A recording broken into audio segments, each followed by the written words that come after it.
사람이 나이를 먹고 또 늙는다는 것이 한 번에 그렇게 되지는 않습니다. 건강하다가 어느 순간 한 부분이 아프기도 하고 또 한 부분이 쇠약해지기도 하고 또 괜찮다가 또 그렇고 뭐 이렇게 몇 번 반복하다가 어느 순간에 내가 나이를 먹고 많이 늙었구나 그런 생각을 하게 돼요. 몸도 많이 연약해지고요. 또 마음도 많이 약해집니다. 그러면 삶의 반경이 축소돼요. 몸이 연약하면 옛날에는 막 마음대로 다녔는데 이제는 먼 데는 가지 못하게 되고요.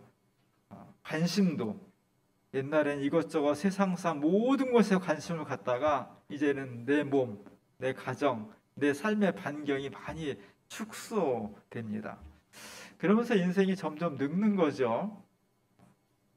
몸이 아플까? 내가 또 늙으면 어떻게 될까? 혹시 알아 눕지는 않을까? 뭐 이런 것 때문에 삶에 불안이 자꾸 가중이 돼요.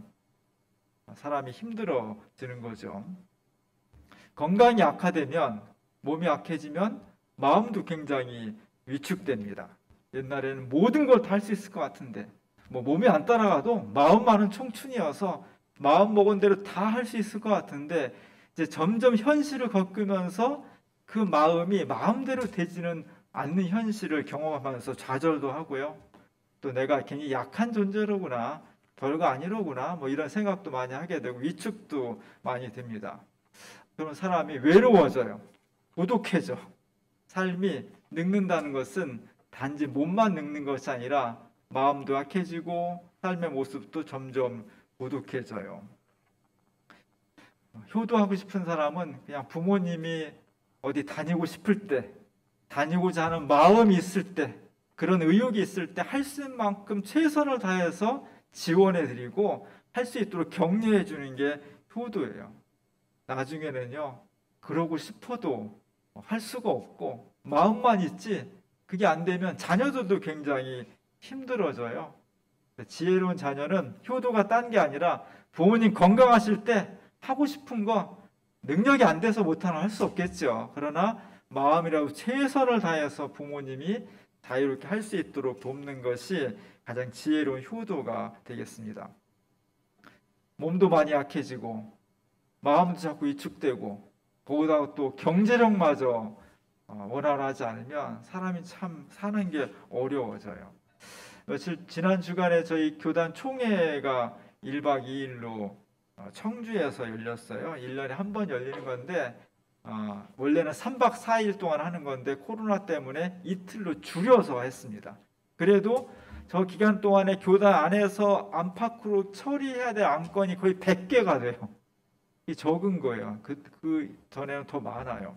그 중에서 그 한 100개 정도 되는 안건 중에서 아주 뜨거운 한 이슈 중에 하나가 연금 문제였어요. 목회자들 연금.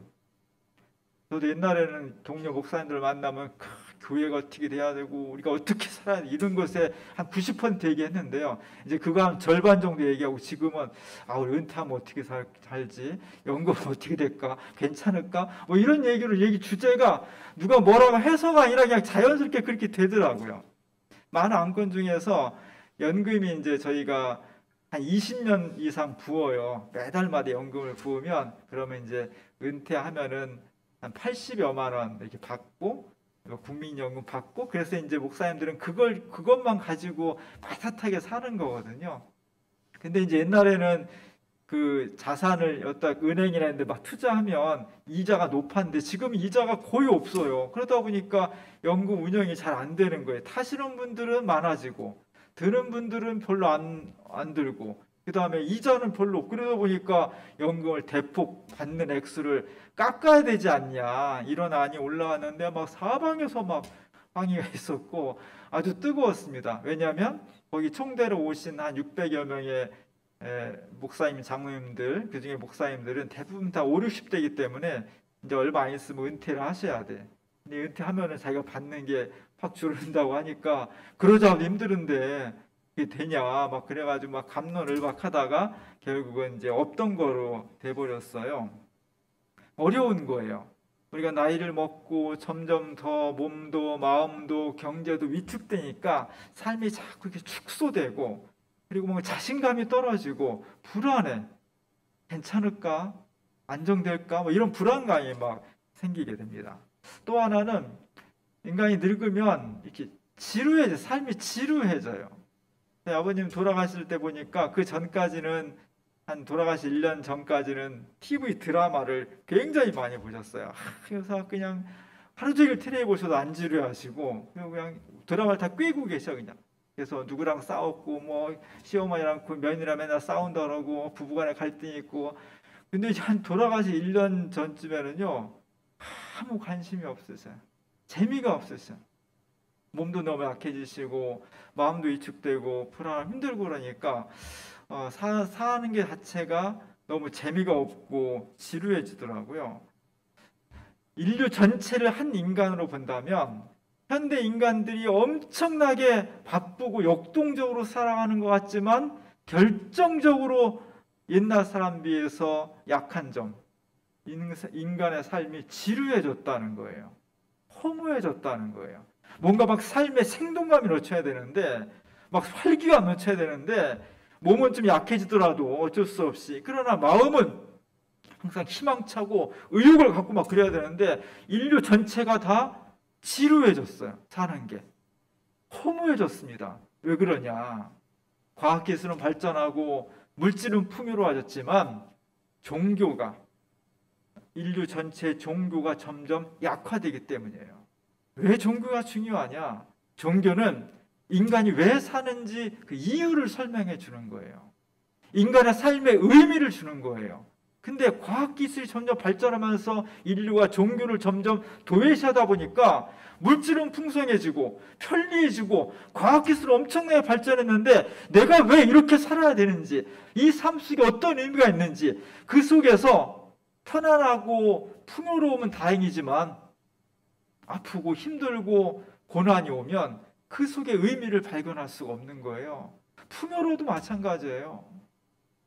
이것이 인류가 가지고 있는 가장 큰 현대의 과제입니다.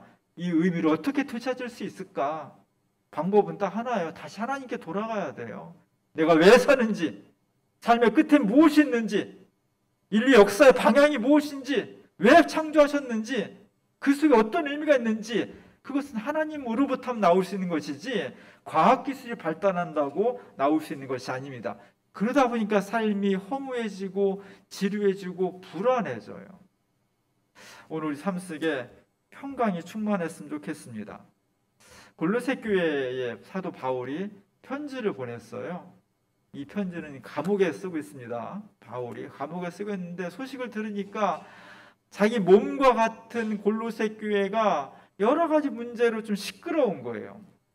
제가 누누이 말씀드리지만 교회는 늘 시끄럽습니다. 평안을 지향하지만 늘 시끄러워. 왜냐하면 모임이니까. 이 모임이 군대식으로 명령하고 말 안 들으면 징계하고 이런 게 아니라 서로 자율적인 자기 스스로의 자발성에 의해서 그리스도 공동체를 이루어야 되니까 처음엔 막 삐걱삐걱대요. 서로 안 맞기도 하고요. 싸움도 있고 또 해석도 다르고 그러다 보니까 교회가 좀 혼란해지는 그런 경향이 있습니다. 지금은 교회가 이제 많은 제도가 만들어지고 교리도 정착이 돼 있지만 2000년 전 초대교회는 여러 가지가 아직 정착이 안 돼 있어서 혼란스러웠어요. 그런 이야기를 들으면서 오늘 사도 바울이 자식에게 보내는 편지 같은 마음으로 골로새 교인들에게 양씩 콜콜 얘기를 해주는 거예요. 여러분, 교회가 평안해야 됩니다. 교회가 사랑이 넘쳐야 됩니다. 교회 오면 신나야지, 즐거워야지. 교회 오면 만나는 사람이 사랑스러워야지. 예배 들어왔는데 누구 보니까 그냥 기분이 아주 나빠졌어. 쟤는 저 사람 왜 왔대? 뭐 이러면은 평안이 없잖아요. 그런 교회의 모습을 보면서 오늘 간절하게 편지를 쓰고 있는 겁니다. 보니까 3장 15절에 보면 그리스도의 평강이 너희 마음을 주장하게 하라. 그리스도의 평강이, 교회가 평강하려면, 세상이 평화로우려면 먼저 우리들 각자의 마음에 뭐가 주장해야 돼? 주님의 평화가. 주님의 평화가 나를 꽉 채워져 있어서 다른 어떤 악한 생각이나 불평이나 원망이나 분노나 미움, 증오 이런 것들이 들어설 자리가 없게 하라는 거예요. 그리스도의 평강이 내 마음에 가득하게 된다면 조금 잘못된 사람도, 조금 미운 사람도, 누가 나를 해코지했어도 다 용서할 수 있고 다 사랑할 수 있는 그런 마음이 된다는 겁니다. 개인, 기독교회는요 무조건 평화로워야 돼. 교회는 무조건 평화로워야 돼. 이유가 없어요. 무슨 이유 때문에 교회에 싸우고 있습니다. 이유가 없어. 하나님 앞에서 전쟁에 이유가 없듯이 전쟁은 무조건 안 되는 거예요. 마찬가지 교회는 무조건 평화로워야 돼요. 그래서 비신앙인이, 하나님 안 믿는 사람이 기독교인을 만나면, 야, 저 사람은 나보다 훨씬 가난하고 훨씬 사회적으로 출세도 못한 것 같은데, 훨씬 나보다 못한 것 같은데, 근데 보면은 평화가 넘쳐. 이유가 뭘까? 예수 믿어봐야지. 이렇게 돼야죠. 세상에서 상처받고 지친 사람들이 교회 공동체에 오면 역시 교회는 평화로워. 내가 상처받고 힘들고 막 분노가 있고 그런 마음과 삶의 모습들이 교회 와서 예배 드리니까 자, 그게 눈녹듯이 사라져서 나도 모르게 내 속에 평화가 넘치는 거. 이게 교회가 할 일이에요. 이게 거꾸로 돼버리면 예수 믿는 사람 만났더니 욕심만 가득 차 있고 평강이랑 요만큼도 없으면 누가 예수 믿겠어요? 교회 와서 위로받고 세임받고 싶었는데 교회 와보니까 맨날 싸움만 해. 교인들끼리 막 눈명 불꽃이 튀어. 누가 교회에 오고 싶겠어요? 그래서 오늘 사도 바울이 그리스도의 평강이 너희 마음을 주장하게 하라는 겁니다. 개인의 삶 속에, 개인의 영혼 속에, 그리고 교회 공동체 속에 그리스도의 평강이 충만했으면 좋겠다. 그래야 한다는 거예요. 어떻게 해야 돼? 오늘 16절에 보니까 이런 말씀이 있습니다. 그리스도의 말씀이 너희 속에 풍성히 거하여 모든 지혜로 피차 가르치며 권면하고 시와 찬송과 신령한 노래를 부르며 감사하는 마음으로 하나님을 찬양하고. 줄이면 그리스도의 평강이 나를 주장하게 하려면 어떻게 되느냐? 말씀과 찬양이 충만해야 된다는 거예요. 하나님의 말씀이 내 속에 살아 움직여서 나로 하여금 그 말씀으로 새 힘을 얻게 하고 내 새 생명을 창조하게 하고 내 속에 막 찬양이 차고 넘쳐서 힘들고 어렵지만 내 입술에 불평과 원망이 아니라 자포자기가 아니라 찬양을 통해서 하나님의 영광이 드러나고 그것이 나로 하여금 다시 피드백이 돼서 내 삶에 힘을 주고 나를 위로해 주시고, 그것이 신앙의 법칙이에요. 그리스도의 평강이 넘치는 가장 중요한 것, 말씀과 찬양이 내 속에 넘치게 하기를 원합니다.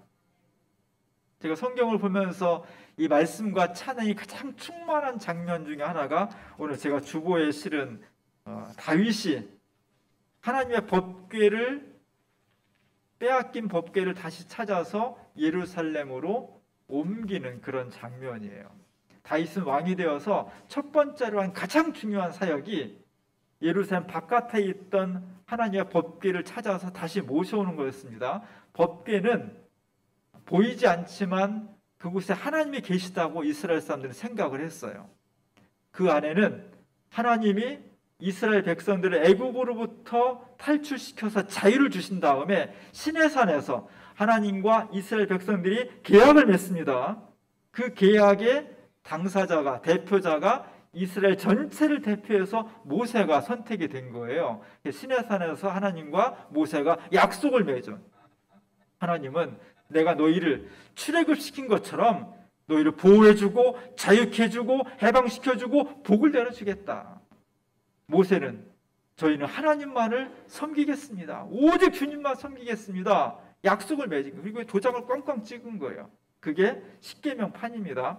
법궤 안에는 그 약속의 말씀, 하나님께서 우리를 구원하신다는 약속의 말씀, 이스라엘 사람들이 죽음의 같은 노예 생활에서 430년 동안 살다가 자유와 해방을 얻었는데 그것을 보증해주는, 미래에 보증해주는 약속의 표징, 이 말씀이 법궤 안에 들어있었던 겁니다. 그걸 지금 가지고 오는 거예요.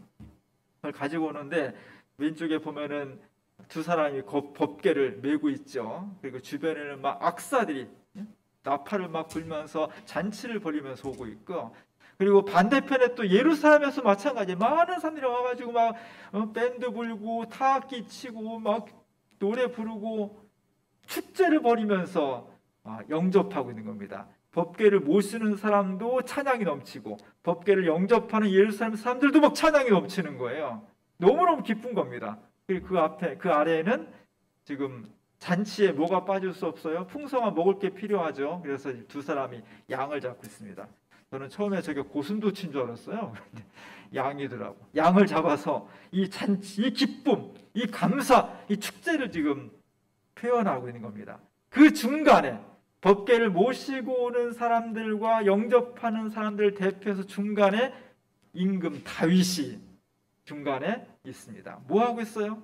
차렷 부동자설이 있는 것이 아니라 그 자신도 파프를 치고 춤을 추면서 너무너무 기쁜 거예요. 이 말씀과 찬양이 어우러진 이 축제 현장에 다윗 왕이 왕의 체면을 버리고 막 나와서 막 춤을 추면서 너무너무 기뻐하는 거예요.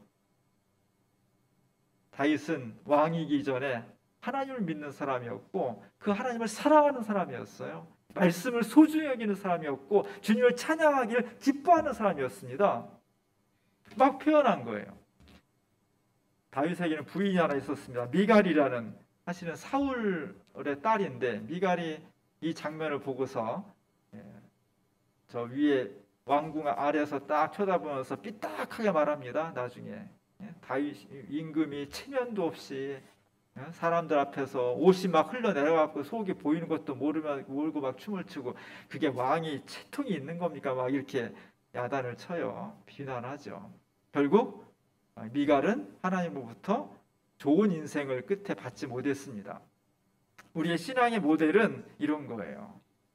다윗이 하나님 말씀과 찬양을 통해서 자신의 삶을 뜨겁게 고백하고, 왕이 왜 고민이 없겠어요? 밤잠을 설치면서 고민을 하죠. 그리고 수많은 다른 나라의 외적의 침입 가운데에서 먼저 나라가 망하면 왕족들은 가장 처참하게 처형을 당하는 거예요. 얼마나 많이 불안하고 힘들겠어요. 그러나 하나님의 말씀과 찬양을 통해서 다윗 스스로가 막 너무 신나고 행복하고 그 속에 막 기쁨과 감사가 가득한 거예요. 그것이 밖으로 나오면서 예루살렘으로, 이스라엘 전체로 퍼져나가는 겁니다. 그리스도인은 내 속에 말씀과 찬양이 충만해야 돼. 그래서 내 주변에 있는 사람이 어렵고 힘들더라도 나를 보고서 평화가 넘쳐나야 되고요. 세상이 아무리 악하고 아무리 죄 속에 빠져 있더라도 세상 곳곳에 있는 교회가 그리스도의 평강이 충만해서 이 평강이 흘러 넘쳐서 메마른 세상을 적시고 새로운 역사를 만들어가는 것이 복음의 능력입니다. 신앙의 능력입니다.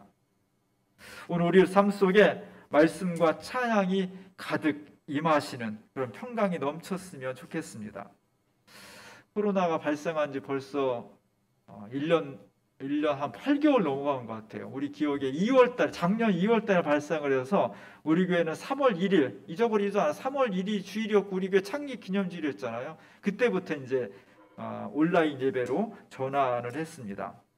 처음에는 한 서너 달 하면은 그냥 다시 옛날로 돌아갈 것이라고 다 기대를 했었어요.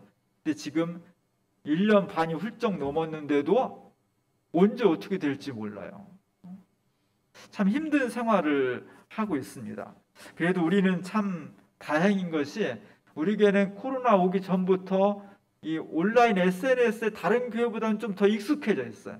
예배도 설교 영상도 계속해서 유튜브에 올렸고 뭐 페이스북도 하고 뭐 카톡방도 하고 이러면서 직접 대면하지 않고 교인들이 그 활동을 하는데 다른 교회보다 훨씬 익숙해져 있어요. 헌금 누리는 옛날부터 계좌 이체했잖아요. 전혀 낯설지 않잖아요. 그걸 전혀 안 하던 교회들이 갑자기 하려니까 막 처음에는 낯설어가지고 되게 혼란스러웠거든요. 그런 면에서 우리 교회는 선견지명이 있는 것이고 대단히 미리 준비를 잘했다 생각이 듭니다.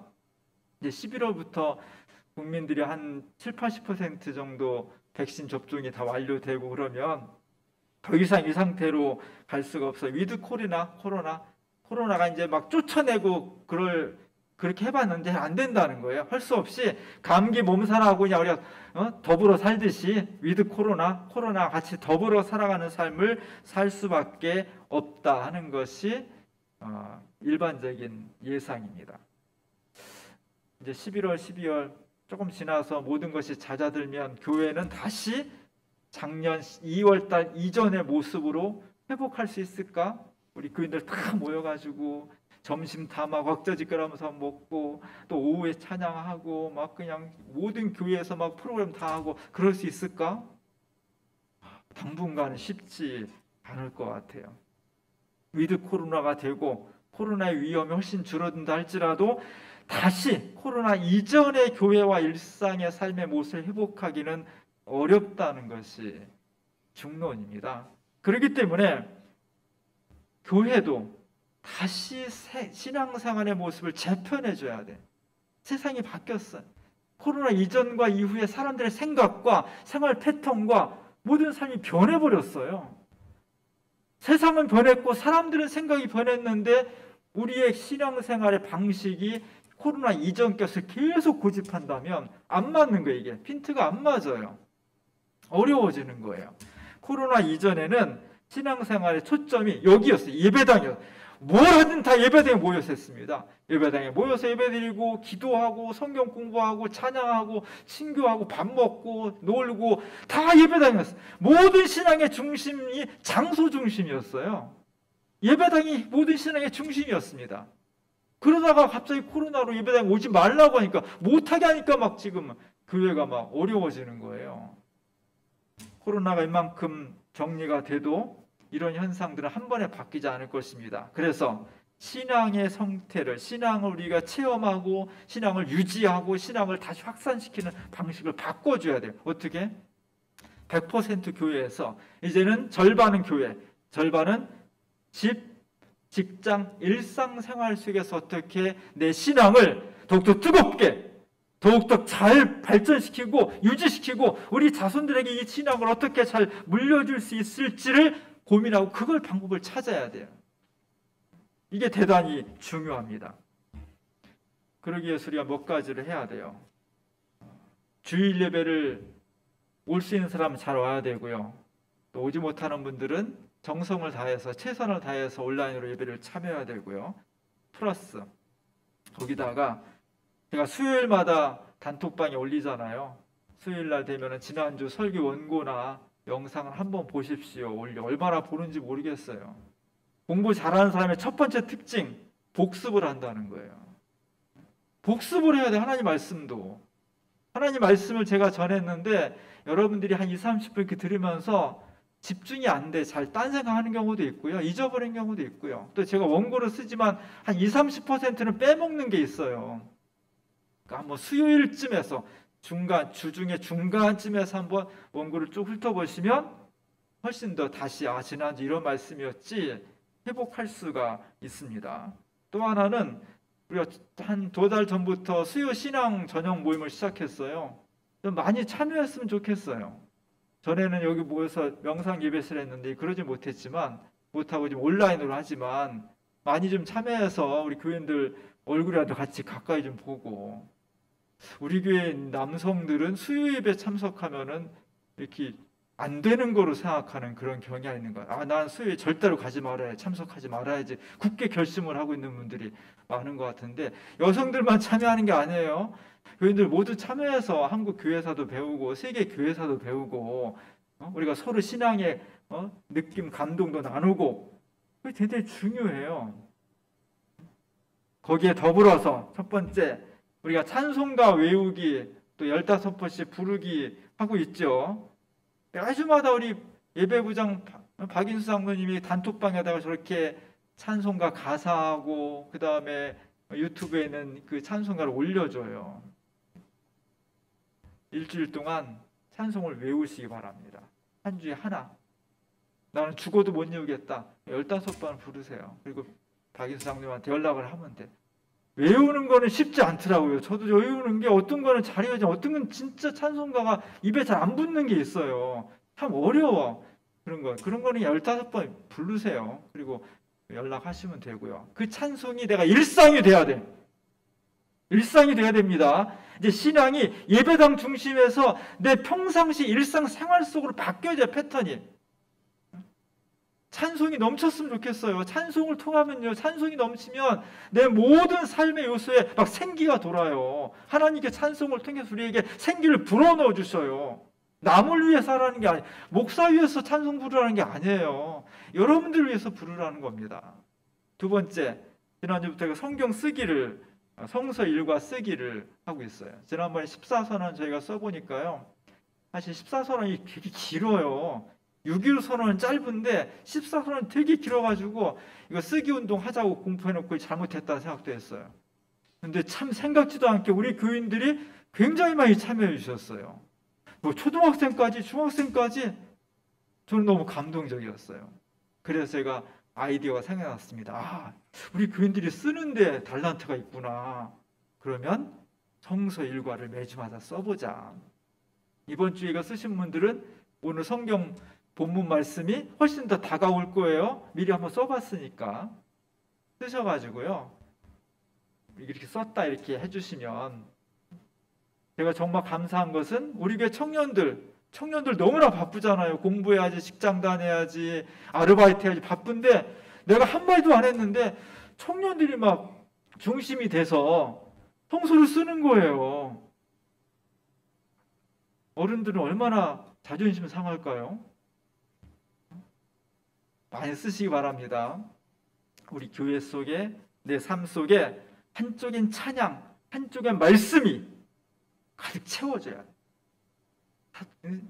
다윗 왕이 법궤 속에 있는 말씀과 찬양을 통해서 자신의 삶의 은혜가 충만해서 이제까지 역사한 가장 위대한 임금이 되었듯이, 오늘 우리의 삶이 막 은혜가 넘쳐야 돼. 그래야 세상을 이길 수 있습니다. 그래야만 어쩔 수 없이 쇠약해져가는, 그래서 불안할 수밖에 없는데 인생을 극복해낼 수 있어요. 하나님의 말씀과 찬양이 내 삶 속에, 우리 교회 속에 충만할 때 코로나 아니라 다른 어떤 것도 이길 수 있는 본능이 우리에게 넘쳐나는 겁니다.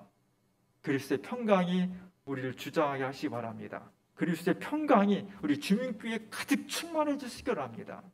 하나님 말씀과 찬양을 통해서 그리스도의 평강이 나와 우리 가정과 일터와 교회를 주장하게 할 수 있는 그 놀라운 역사가 우리 가운데 일어날 수 있기를 주님의 이름으로 간절히 축원합니다. 기도하겠습니다. 주님, 점점 더 우리의 삶이 불안해지고 쇠약해집니다. 평강이 들어설 자리가 좁아지고 있습니다. 주여, 저희로 하여금 그리스도의 평강이 우리 자신을, 교회를 주장하게 하옵소서. 지식으로가 아니라, 능력으로가 아니라 하나님의 생명의 말씀과 하나님을 찬양하는 그 노래가 내 속에서 가득 채워져서 그리스도의 평강이 가득할 수 있도록 오늘 그리스도인들과 교회를 통해서 메말라져가는 사회가 새 힘을 얻고 불안에 떠는 사회가 새 평화를 얻을 수 있는 놀라운 역사가 일어나게 하옵소서. 예수님의 이름으로 간절히 기도합니다. 아멘.